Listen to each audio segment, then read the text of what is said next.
they keep asking the wrong question. Are the Dolphins tanking? Are the Dolphins rebuilding? And the answer to the question is still no. That's not what this is. For the next and last time, the Dolphins are simply changing their identity. And if you're one of them that's still watching this team like it's 2022, 2023, you are already way behind. And to be honest with you, I can't do nothing for you, man.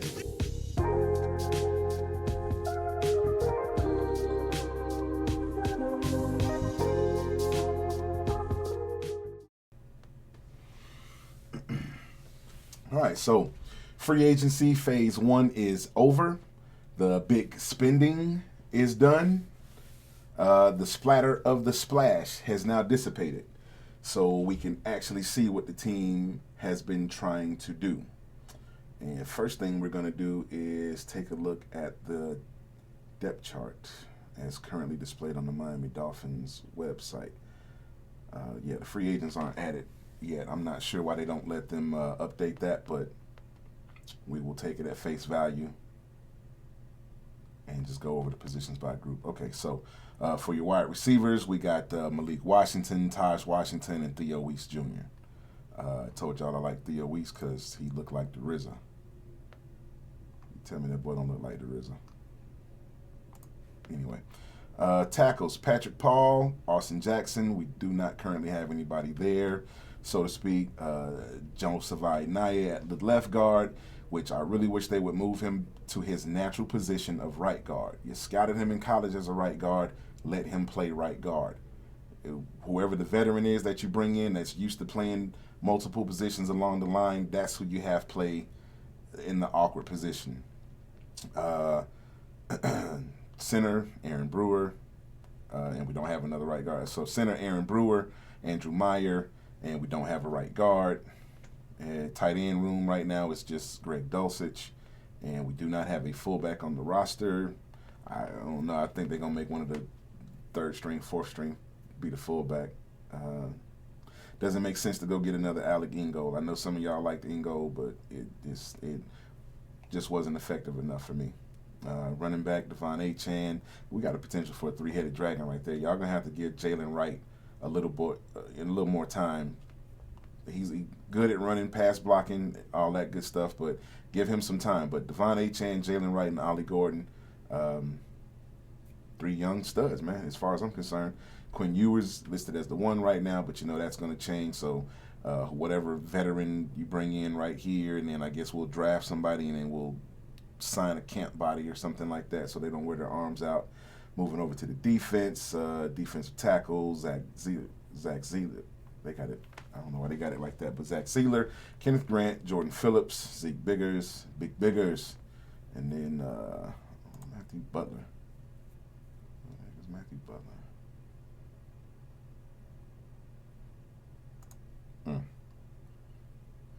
Okay, Jordan Phillips, Zeke Biggers, outside linebacker. On the right side, we don't have one. Left outside linebacker, Chop Robinson and Cameron Good. Chop Robinson is not going to be an outside linebacker. We're going to be running the 4-3. He's going to be a hand in the dirt pass rush specialist. Don't care for Tyrell Dotson too much. He's okay. I guess he ain't hurting you too much, but he's not great in coverage like my man Willie Gay Jr. is. And then, of course, who's going to argue against having the league leading tackle, Jordan Brooks. Jackson Woodard, I don't know who he is.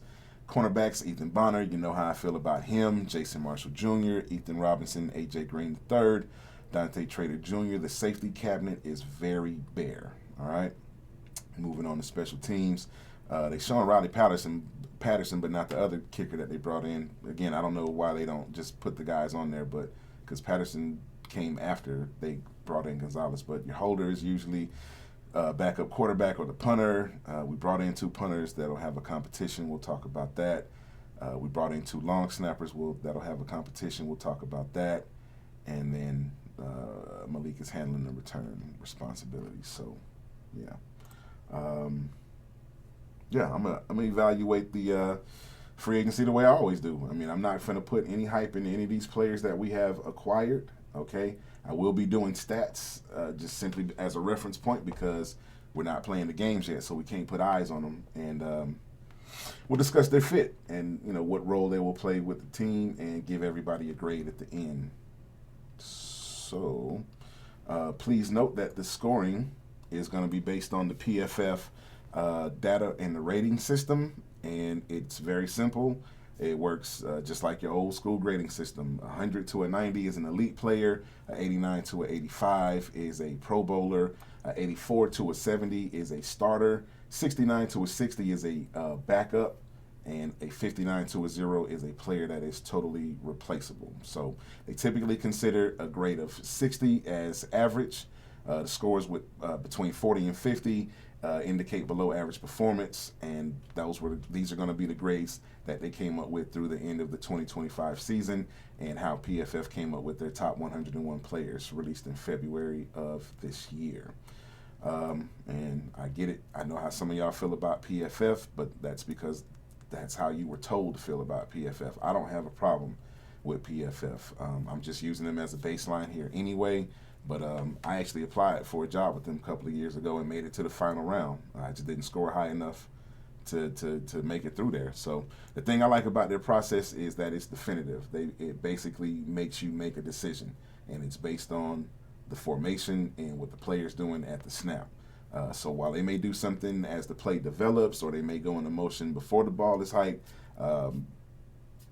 it's what they do at the snap, where they're positioned at the snap, that makes the choice for you. So without knowing any of the assignments or whatever, but anyway, I'll move over here to the transactions here. So taking a look at the transactions, first wave is always the identity reveal. These are the players that they want to have on the roster. This is the what they feel are either the most immediate needs or the most talented player that they can get at that time. Plenty of teams underwent an identity change, but the Dolphins easily underwent the most aggressive identity shift this year.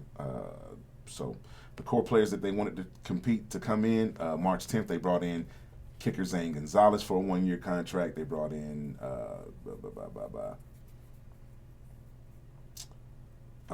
March 11th, they re-signed tight end Greg Dulcich, cornerback A.J. Green. They released linebacker Bradley Chubb with the post-June 1st designation.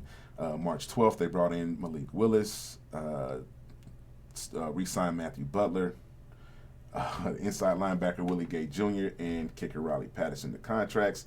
They released Tua Out with the post-June 1 designation. Signed cornerback Alex Austin and safety Lonnie Johnson. They also signed Darrell Baker Jr., edge rusher Josh Uche, and edge rusher Robert Beal Jr. March 13th, they signed Marco Wilson, Tutu Atwell, Jamari Sawyer, safety Zane Anderson, long snapper Tucker Addington, punter Seth Vernon. March 16th, Charlie Heck, tight end Ben Sims, David Ajabo, wide receiver Jalen Tolbert. March 17th, Ben Sims comes in. March 18th, we trade Jalen Waddle for the picks to Denver. More money. March 19th, long snapper Tabor Pepper. March 20th, punter Bradley Pinion. And March 27th, we signed inside linebacker Ronnie Harrison Jr. to a contract. So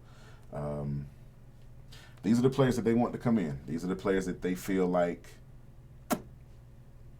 have a chance to contribute to this team. And we're going to go over their grades right here. So the first thing we're going to start off with is this quarterback reset. So Tua Tagovailoa was released. Thank you, football god. All right. And this has clearly been the signature move of the offseason. Everything else is just details, okay? So we had to change the thought process. It simply was not good enough. So if you've been with me since episode 1, nothing about that was surprising. It's just confirmation of what I had been asking for since before we even brought him in. So we brought in a new quarterback, and the new quarterback that we brought in is Malik Willis. All right. He's not proven as a starter, and he hasn't yet shown that he is a franchise quarterback. That's all right. He's going to get 2 years to prove that opportunity, okay? The man is athletic, as you can plainly see, all right? He is scheme flexible. If you listen to the interview, the man clearly said he's played in 4 different offenses. Just coming from the system I came from, and I've had a chance to learn the last 4 years since I've been in the league, and went through 4 different offenses and seen a bunch of different defenses, and I just think I've grown a lot, and I'm grateful for the opportunity once again. Okay. Did they get the answer? We don't know. It's not that they necessarily had to go out and get the answer. What they did was they bought time to build their vision of the roster, okay? And if it doesn't work, for the first 2 seasons at least, what they did was they bought themselves a little plausible deniability. So the grade that we're going to give them for the philosophical change is an A, okay? And that's just simply for the philosophical, not for the player. We'll get to that one there at the end. But moving along to the next segment here, as far as the offensive shift, what we have going on with the tight ends and what's going on with the wide receiver room, the whole switch to the system. We lose out on the Tyreek Hill. We trade away Jalen Waddle, and then we bring in and we add Ben Sims. So the Dolphins signed former Viking to a 1-year deal. What it means is that Sims is primarily going to be a blocking tight end who takes over the role that was filled by Julian Hill. And a lot of y'all did not like Julian Hill. I get it, but we're losing a player there, believe it or not, and he's going to be a good addition for the Patriots, as absolutely the last thing that we needed was for them to pick up another piece. Miami was already thin at the position, but we got priced out because he was just costing too much. So, but as you saw on the depth chart, we only had Greg Dulcich penciled in as the team starter. But there is a path for Sims to carve out a role for himself on the running downs. He's a former Green Bay Packer, no surprise there. Undrafted free agent.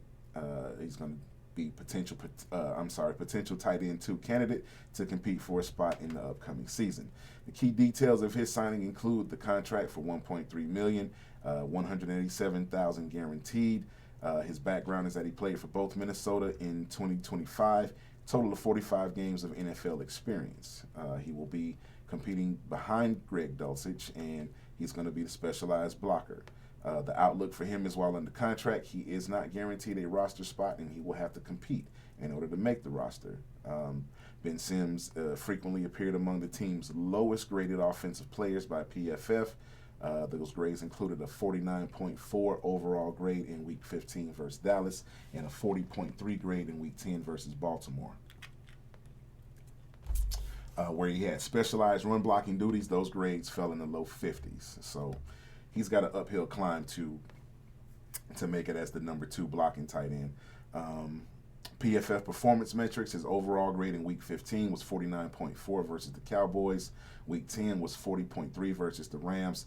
Run blocking grade 51.2 Week 15 against the Cowboys, and run blocking grade Week 14 49.2 versus. I'm sorry, that wasn't the Seahawks. His preseason grade was 49.5 versus Seahawks. So he came in kind of weak and he didn't show very much improvement. But again, he's one of those players that they feel like he's hungry enough to come in and compete, and it didn't cost you anything.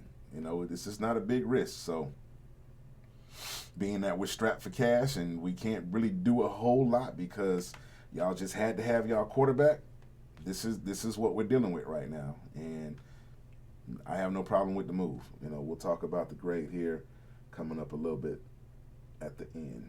And so after that, Greg Dulcich, okay? Dulcich has re-signed for the 26th season, keeping a reliable receiver to bolster the offense. He spent 2 months on the practice squad before he was activated in October. He's still one of the team's bright spots. He is only 25 years old. He returned for $3.25 million, and he finished last year's campaign as Miami's 3rd leading receiver in just 10 games. He ended the season with 26 catches, 335 yards, and 1 touchdown. The man's proficient with the ball in his hands, all right? Dulcich led all the tight ends in average yards per catch, 7.6, and yards per target, which is actually a surprise at 10.2. He finished 3rd in yards per catch, 12.9, and he should figure very heavily into the passing game. He's considered a valuable re-signing for the Dolphins in the tight end room. So again, the contract is 1 year, $3.25 million. The structure of the contract is $2.91 million guaranteed and $1.7 million signing bonus. Trusted target late in the season. His role is to provide receiving depth and versatility for the 26 offense. All right. Now, we added some other weapons. Who else did we add out there? Let's see. That man, Tua Out. If you heard this press conference, the man said, "I'm just here to work and earn it," okay? The Miami Dolphins signed the wide receiver and a South Florida native, straight out of Liberty City, Tua Out. 1 year contract, $1.4 million, former Ram, 2021 second-round pick. He is going to be the speed factor for the Dolphins receiving corps, all right? He's definitely going to be, potentially, he's definitely going to be the deep threat. Now that we don't have Waller, now that we don't have Hill. Okay, again, the deal is valued at $1.4 million. $1.26 million is fully guaranteed. Atwell is only 5'9" and 165 pounds, but he spent 5 years with the Rams. From 21 to 25, he appeared in 64 games, recorded 105 receptions for 1,500 yards, 5 touchdowns as well. So injuries limited his time in 2025. He is only 26 years old, still in the prime, and he's coming home to Miami. All right, so he's looking for a fresh start in a much larger role. And you telling me that you don't want a guy like that that's hungry, you don't want a hometown guy he knows what the history of the Dolphins is. The man gonna fight like a dog for us, okay? So also of note, in the official Dolphins announcement, that move is viewed to be a high upside acquisition, and he's gonna add depth, okay? So his weekly grades, he was listed in the bottom 5 for the Rams offense in October of 25 with a 56.4 grade. He was noted for a 54.0 grade in the season's late stages. Target metrics here, despite his limited opportunities, he showed a high average of yards after the catch per reception, and he had limited uses. He only had 15 targets. So what do you want him to do? Before the season, he was projected to compete for that third receiver spot. PFF noted his 2025 saw him play 630 snaps over 2 seasons, and that was a regression from his previous years. So the data for 2025 suggests that it was a challenging season, but his potential is still discernible. All right. So I'm glad to have him. I think I think he's gonna show out. I think he's going to reclaim and find himself here. So let's see, who else did we add? We moving on to Jalen Tolbert. All right, so Jalen Tolbert said he's here for his opportunity. All right, and you gotta like a guy who says that he don't want nothing handed to him. He wants the opportunity to show and prove. And they signed him as an unrestricted free agent, 1 year deal on March 16th, 6'1", 55 game experience from the Dallas Cowboys. The contract is reported as $1.4 million. It's mostly a guaranteed deal, and I got no problem with this. Do you? I mean, this is somebody who's hungry, who wants that next contract, who wants to prove that he could be a starter. So, look, bro, at this point, this is no longer a precision timing offense. This offense is about spacing. It's very much less surgical and more improvisational. It's built for the quarterback mobility, and you can move him around and roll the pocket without having to worry about all of the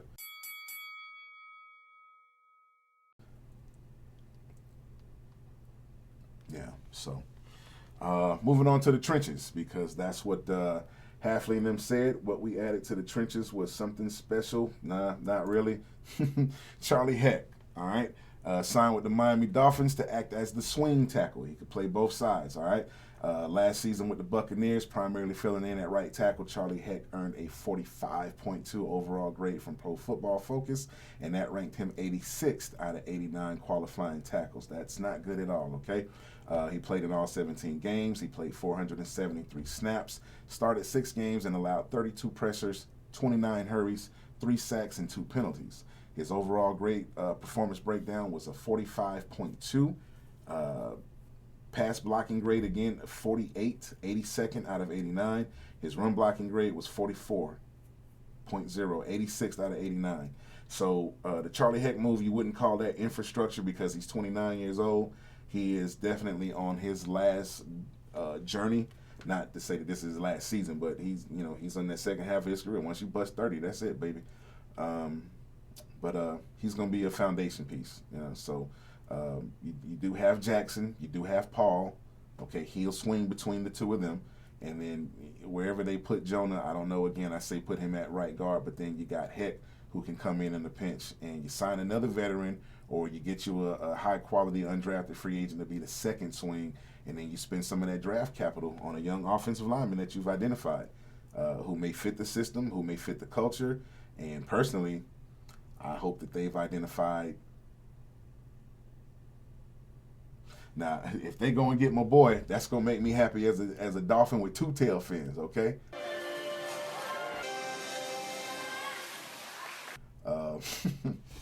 Back to the offensive line. So who else did we add?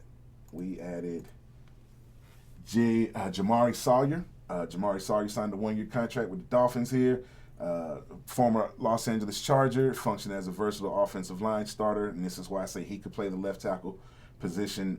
He was a flexible rotational player before taking over as the regular starter at left tackle. So he earned a 62.2 overall grade, displayed solid pass blocking capabilities with a 68.2 grade, and although his overall performance included a 61.5 run blocking grade, it placed him in the low-end starter, high-end backup category. So according to standard PFF grading scales, it ranks him as an average starter, as a high-end backup. So I tell you this much, I bet you we get more out of him this year than we got out of that Pittsburgh trash, James Daniels. So it's difficult to say that word. So anyway, PFF grades and performance, the score, like I said, 62.2, ranked him 61st out of 89 qualifying offensive tackles. His pass blocking grade was 68.2. That made him 46th out of 89 qualifying offensive tackles. Run blocking grade was 61.5. That made him 58th out of 89. And his snaps and usage, he had 449 total offensive snaps, 250 at left tackle, 157 at right guard, 42 at right tackle. So he gave up 19 total pressures, including 4 sacks, 4 hits over 449 snaps, and he only had 6 penalties. So that's actually a pretty disciplined player with the hand placement. So like I said, he's going to help us better than James Daniel did. Sawyer was considered a strong pass blocker at left tackle, with one report indicating a 100% pass block win rate on a specific early December game, and I needed to research that game, but I didn't. So that 61st, that 46th, and that 58th ranking is out of 64 certified starters, and the other 25 come from the players who accumulated enough snaps to qualify for scoring at at all of the positions. So that's a starter. I don't know what else you want. We do not know that he won't find his final form here with the Dolphins. And again, that's what you're cheering for. That's what you're cheering for. You're trying to see if he's hungry and if he got that hog in him. So the best part of Sawyer, man, 25 years old. 25 years old, bro. We got a young roster, man. Inexperienced, young, hungry puppies, and they're gonna get a chance to see if they can bite and become the big dog out there.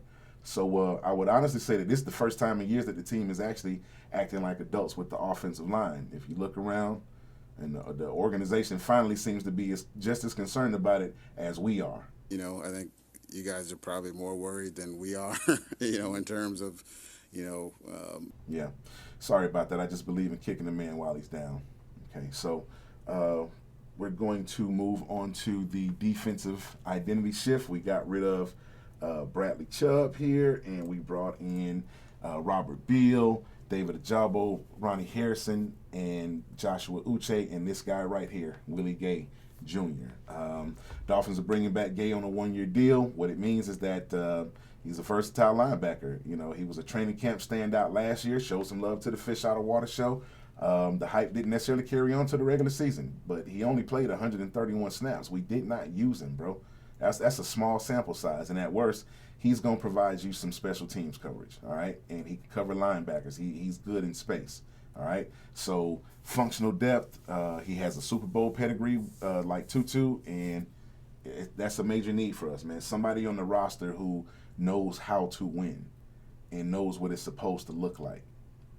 So the key details of Willie Gay's return is he is on a one-year deal, appeared in all 17 games with us last year. He had 2 starts, 19, 20 tackles, 2 sacks, and he is expected to provide valuable experience with depth behind the starters. He has the potential to play a key role on special teams, and the deal included $1.2 million base with a $1.2 million cap hit.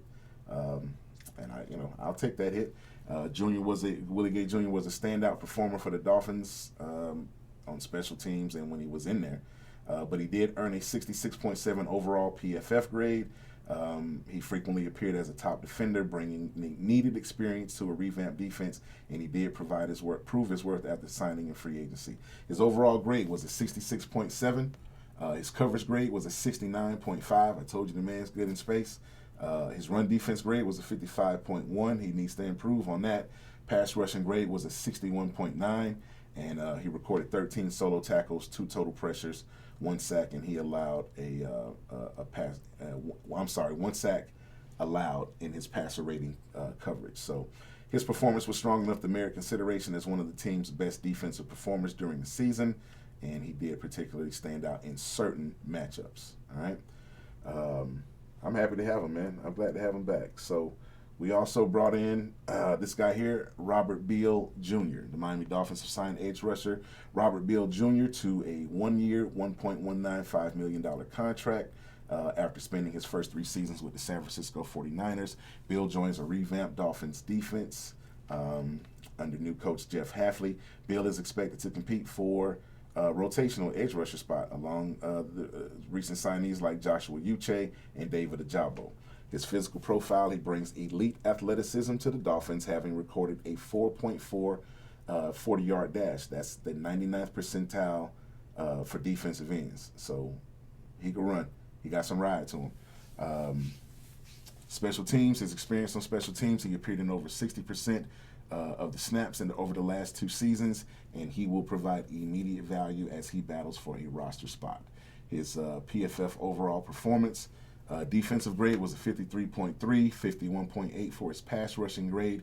Run defense grade was a 54.7. He only had 5 total pressures, 0 sacks, 0 hits, and 5 hurries. He recorded 3 solo tackles during the 2025 regular season.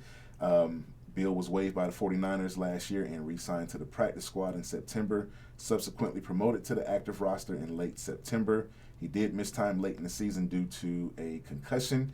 He failed to clear protocol.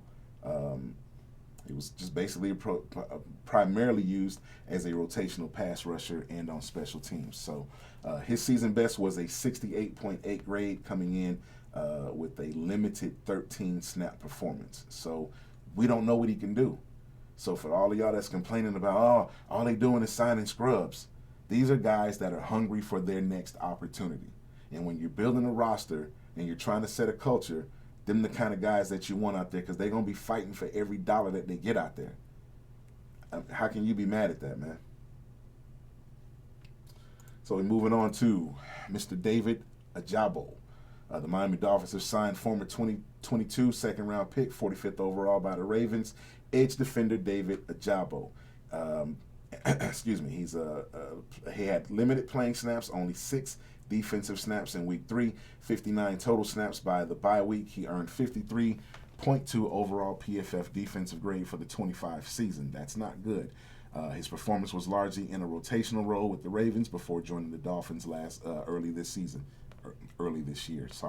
2025 pass rushing grade was 52.4. His run defensive grade was a 53.8, and he did appear amongst the lowest graded defenders, struggling to break out with 6 total pressures, 1 sack, 2 hits, 3 hurries, and that's across his entire appearances, all of his appearances. 53.2 overall grade, pass rushing grade 52.4, 53.8, all of those numbers are low. His season stats were 16 tackles and half a sack. So yeah, it reflects a replaceable performer, but what David Ajabo is just, he's another one of those guys that needs a fresh start. Injury-plagued seasons, he's bringing in a lot of high upside potential, and he wants to be here, okay? So you can't be mad at that, man. Moving along to Ronnie Harrison Jr. He has agreed to a 1-year contract with the Dolphins. They officially announced on March 27th. The fit here is that Harrison brings extreme versatility to Miami. He entered the league as a safety and transitioned to a full-time linebacker over the last few seasons. He is expected to provide valuable depth in sub-packages and on special teams. Prior to joining us, Harrison played the 2025 season with the Falcons. He appeared in 10 games with 4 starts, recording 29 tackles and 2 sacks over his 8 seasons in the NFL, playing for the Jaguars, Browns, Colts, and Falcons. The former Alabama standout has appeared in 94 games with 52 starts and recorded 274 tackles. 8.5 sacks, 7 interceptions, and again, based on the NFL season reports last year, Ronnie Harrison Jr. operated primarily as an inside linebacker, appearing in 10 games. His PFF overall summary: he provided strong run support. He is credited for run stops, and he's credited with 4 run stops in a single game, and regarded as a pleasant surprise. Though it was noted that he was not necessarily a coverage standout. So he did miss some tackles in at least one game. He recorded 20 tackles, 18 solo, 2 sacks during his 10 games last year. He was part of an active rotation at the inside linebacker position for the Falcons, generally seeing a high volume number of snaps along other side defenders, but it just didn't come out to a high ranking score. But this, again, somebody who's hungry, somebody who needs to show that they can be a starter, that they can fill a specific role. So how can you argue with signing somebody who is going to be hungry to show you that he can produce? All right, moving on to Joshua Uche. The Dolphins have signed the veteran edge rusher to a 1-year deal, reportedly worth a guaranteed $1.4 million. This makes him a low-risk, high-reward addition. The man is a South Florida native. He's coming home to add speed to the pass rushing game. 27-year-old linebacker. He has 21.5 sacks. He is expected to fill a critical pass rushing role. He's a highly effective pass rushing specialist for the Eagles. He did start off with a 92.7 PFF pass rushing grade in week 1. Okay, he was consistently rated as a top-tier pass rusher. He did maintain an 83.1 to an 83.2 pass rushing grade with 20-plus pressures by mid-season. So he may not be getting home, but he's bringing pressure to the quarterback, okay? Uche was the highest-graded defensive player for week 1 of 2025, 93.9. His mid-season metrics, as of early November, Uche posted an 83.1 PFF pass rushing grade and a 17.1 pass rushing win rate. He showed high efficiency as a specialist, delivering 20 pressures, 18 hurries, 1 hit, and a sack. Only 131 pass rushing snaps. So he's producing for having a limited amount of reps. And he continued to be a productive passing down defender after joining the Eagles to address their pass rushing needs. So his contextual data is a high-end performer, marked with a resurgence following a low-impact 2024 season. He is lauded as a disruptor that fits perfectly into a specialized defensive front. His season with the Eagles has been characterized as a successful prove-it scenario. So he consistently defied expectations for the Eagles' pass, but my only question with that is, why didn't they bring him back? Was it a locker room issue? Was it a personality issue? I don't know. So key details about his signing: he's born in Miami. He attended Columbus High School.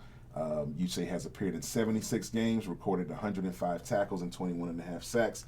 Known as a high-efficiency pass rusher, he has previously recorded 11.5 sacks in a single season.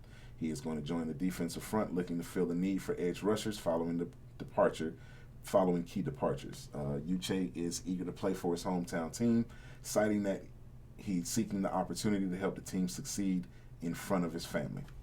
Again, how can you argue with bringing in a guy that wants to show out? He wants to do well, and he knows the history of the Dolphins. You think he ain't gonna be digging deep to get that next contract, to play well in front of his family and friends? I mean, you know. All right, so we're moving on to the secondary. We added some depth pieces with A.J. Green. The Dolphins re-signed him to a 1-year deal. The cornerback room was barren. Veteran Green has pretty good size, 6'2", 198 pounds. Does not have much starting experience, which Miami definitely needs, but Coach Hafley has that extensive background in working with cornerbacks and coaching players up. I got no problem with the acquisition, okay? It's no surprise to see them go and get players that can develop under the head coach. A.J. Green earned a 64.0 PFF overall grade in defense, 62.9 coverage grade, a 60.0 run defensive grade, and he joined the Dolphins from the Rams practice squad in November, having recorded a 75.4 PFF grade last season. The summary here, he was part of the defensive roster, contributing 64 overall grade and coverage across limited action.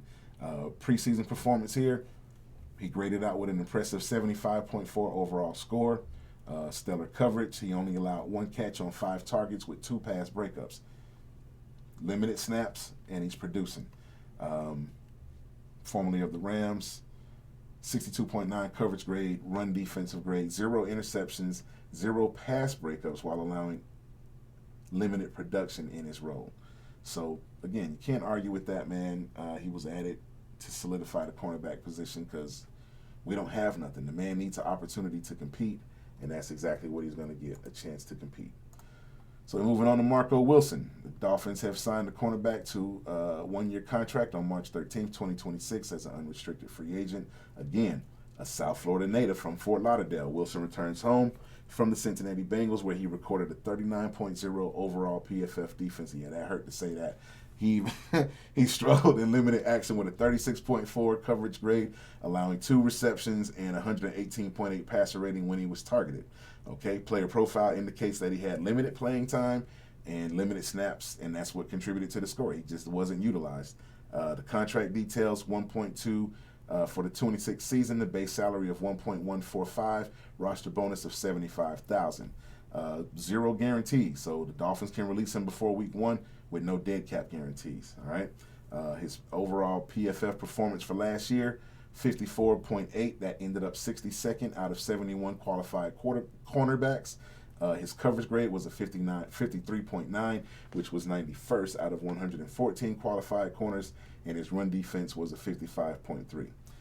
Not great scores, but again, he was identified as a target for opposing defenses on occasion, and he did give up high passer ratings, but this is the kind of guy who needed a change of scenery. Much like Noah Igbenogany did not do well for us here, went over to the Commanders and had a resurgence. Now he's got himself a new contract. I think he's with Seattle or something like that. So it can be done, ladies and gentlemen. All right? Moving along to Alex Austin. The Miami Dolphins have signed the cornerback to a 1-year deal, bolstering the secondary after he departed the New England Patriots. 24 years old. He is a former 23 draft pick, and he brings depth to the roster. The deal carries a total value of $1.2 million. $1.5 million base, $75,000 roster bonus with no money guaranteed. Again, it's not costing us anything. His background was that he was selected by the Buffalo Bills in the 7th round, 252nd overall in the 23 NFL draft. Played for the Patriots and Houston Texans. He's well coached. He appeared in 29 games. He has recorded 31 tackles, 8 passes defensed, and 1 interception. He is expected to compete for a depth spot as an outside cornerback and a special teams contributor. We already said the roster bonus is guarantees contract contains no guaranteed money, meaning he will have to compete for a roster spot during training camp to secure his place for the regular season.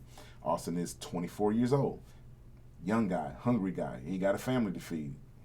You think he ain't going to go out there and try to get his second contract? So 12 games for the Patriots, primarily as a special teams contributor and a depth defender. He recorded 13 tackles and 1 pass deflection. His career stats in the 2025 season, PFF rated him with a 42.2 overall defensive grade, 37.9 in coverage. He is noted for his length and his experience in a revamped secondary. He previously recorded 1 interception and 8 passes defense in his career. Please note that some of the data includes a low-ranking performance in coverage with the Patriots before joining the Dolphins. Okay, so again, change of scenery, a guy who just needs a fresh set of eyes on him, all right? Adding to the secondary depth pieces, we brought in Lonnie Johnson. Lonnie Johnson Jr. Was signed March 12, 2026, adding depth and versatility to the secondary. He signed a 1-year, $1.49 million contract. This, again, low risk, high reward. for the 26th season. Following his stint with the Raiders, he also played in a specialized role. He is often an in-the-box safety. Okay, he recorded a 43.7 overall PFF grade. He struggled with 34.6 run defense grade and a 49.5 coverage grade over limited action. So after missing time with a broken fibula, he returns in November. He accumulated 16 total tackles, 7 receptions, and allowed a ranking 95th out of 98 qualifying safeties. Not good at all. He struggled in coverage, 49.5 grade, and in run defense, he is 34.6. So he did record 2 pass breakups and 16 solo tackles, and his 2025 season performance details are overall grade 43.7, coverage grade 49.5, run defense grade 34.6, passer rating allowed 101.7. Yeah, it hurts to say those numbers. Stats, 16 total tackles, no interceptions, 2 passes deflected, and his performance was generally considered low impact. He was largely a part of a struggling Raiders defense. So we don't know if that was because he was in a bad system, everybody else around him was bad. Again, a player who is getting a fresh opportunity to show what he can do. And that's what you're cheering for, to see if he can pull it off. So secondary depth pieces, we go on and we add Zane Anderson. All right, so the Miami Dolphins added veteran safety and special team standout Zane Anderson. He departed the Green Bay Packers, no surprise there. Versatile defensive back who previously won a Super Bowl with the Kansas City Chiefs. Again, another player with a Super Bowl pedigree who knows what it's supposed to look like, who knows what it takes to win. He is going to be coaching up all of these rookies that are coming in, these young players. They're going to be looking up to him, and they're going to be picking his brain, and he's going to show them and tell them how to do it, all right? So his core special teams ability, he brings experience to the Dolphins secondary. Anderson signed with the Dolphins after the Packers declined to place a restrictive tender on him, making him a free agent. He signed a 1-year deal described as highly affordable. Primarily a special teams ace, Anderson played 40 games over 3 seasons in Green Bay and 2 seasons in Kansas City. He has accumulated 36 tackles, 1 interception, 2 fumble recoveries across his 47 games. The draft background, former undrafted free agent. So he has already shown you before that he can come out of the mud and get it, all right? Versatile athlete who converted from defensive back to linebacker and back to safety. Zane Anderson acted primarily as a special teams ace, recording a 49.5 overall PFF defensive grade. He played in only 22 defensive snaps compared to over 200 on special teams. So we already know what he's going to be. You ain't got to worry about him being out there too tough, okay? PFF defensive grade, 49.5 overall, 49.3 in coverage, 61.2 against the run. Primarily a special teams player, 206 snaps with 22 snaps on defense. So we don't know what he can do as a safety. You haven't seen him play safety. He's only been on special teams. Okay, he suffered an ankle injury in Week 17, and that ended his season. Transition from the Packers to the Dolphins. His previous 2024 performance was higher graded. He was at 80.8. But in 2025, he saw a reduced use on the defensive side of the ball. So here's a guy who needs another opportunity. Darrell Baker Jr. We signed a cornerback in March, 1-year contract.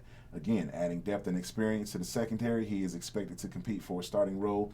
The 6'1", 190-pound cornerback previously played for the Tennessee Titans and the Colts. He has 51 career games, 25 starts, 123 tackles, 92 solo, 19 passes defense. He recorded a 54.8 overall PFF defensive grade, and that ranked 62nd out of 71 qualifying cornerbacks. Baker was a frequent target. That's not good, allowing high yardage plays and struggling in coverage throughout the season. So they didn't replace the stars, man. They got rid of all of that volatility. These are guys that are going to be hungry. These are guys that are going to be starving for their opportunity to play, and we have clearly added volume, okay? They chose rotation over reliance, and they chose speed over power. And what can you do when you're strapped for cash, man? Let's take a look at these special teams here. Zane Gonzalez. He's a kicker. Miami released Jason Sanders. Gonzalez is supposedly automatic inside of the 40, and he has improved dramatically beyond 45. So over the past 3 seasons, he's connected on 22 of 23 field goal attempts between 40 and 49 yards. He is only 10 of 15 on attempts of at least 50 yards. So he's going to have to tighten up on that with the way they're kicking the ball today, because you take a guy like Cam Little for the Jacksonville Jaguars who booting at 70 yards, I mean, you're going to have to get your legs stronger. So in competition with him directly will be Riley Patterson. After agreeing to a contract with Zane Gonzalez, bringing back Patterson stirs up a kicking competition. Come spring and summer practices, Patterson filled the role for Jason Sanders last season and connected on the career best 93% of his 29 field goal attempts. He missed only 2 field goals in 2025, and he knocked in 3 of his 4 attempts from beyond 50 yards, which was a question mark, going into the season. When we grabbed him, we didn't know what he could do. So really between their, what their competition is going to come to is whoever could hit the 50-yarders in practice. Simple enough. It is not rocket science, y'all. All right, so the culture shift. It's very important, and let's rapid fire these final grades, man. The overall team direction, the identity shift before was a finesse thing, timing, offense, quarterback dependent. Now we got the rotational defense. It's going to be speed. It's going to be deep. And we got a quarterback flexible system. So here are the grades, man. For your quarterback reset, for the player, the individual player gets a B. For the direction, the philosophical change, I'm giving it an A. The only reason why the player's not an A is because we're projecting. And ultimately, we don't know what kind of quarterback Malik is going to be. But the man is going to get a chance to solidify himself as a starter. So a B for the player, A for the direction. The edge room, we give him a B+. For the outside linebacker, for the offensive line, we're going to give him a B+. And for the wide receiver room, we're going to give them a B-. Yeah, there's no A's here. The secondary is going to be a B, mostly because it's the lack of the safety talent. This tells me that they're going to draft one, right? We didn't do a whole lot with free agency. The one that we brought in, so look for them to draft a safety. So for the overall score collectively, I'll give it an overall grade of a B. Not a B+, not a B-, just a B. And that's actually a good grade. Last time I checked, if your kid brought home a B from school, you going to be mad at him? Okay then. So the Dolphins just brought you a off-season B, all right? So with the closeout of free agency, what comes next? The annual league meetings just ended April 1st. The NFL coaches met in Phoenix to discuss the rules changes. We'll get into that maybe. The restricted free agent offer sheet deadline is April 17th. NFL draft is coming up April 23rd through the 25th in Pennsylvania. The 2026 regular season schedule release comes out middle of May. July 15th, we're looking at the deadline for teams to reach long-term extensions with players on the franchise tag. And then the signing period ends on July 22nd for free agents who receive a specific tender from their previous club. So the remaining off-season schedule is going to be focusing the shift towards the draft and specific free agent deadlines. So, again, the clear verdict here is this is not a reload. This is not a rebuild. And the Miami Dolphins are not tanking. This is a philosophical reset. And whether it works or not depends on one thing and one thing only, man. Can this organization evaluate talent without hiding behind the system? Because there ain't no system to protect you now. Okay, there's no timing offense to hide behind, throwing it to a spot that the quarterback can't see. There's no elite quarterback to elevate everything else around him. So the league has moved past the initial free agency frenzy, and this is the next phase of the offseason. So we will be right here to observe it, evaluate it, and grade it. And thanks for tuning in, man. Fish Out of Water Show. Stay tuned for the draft preview. See you next time.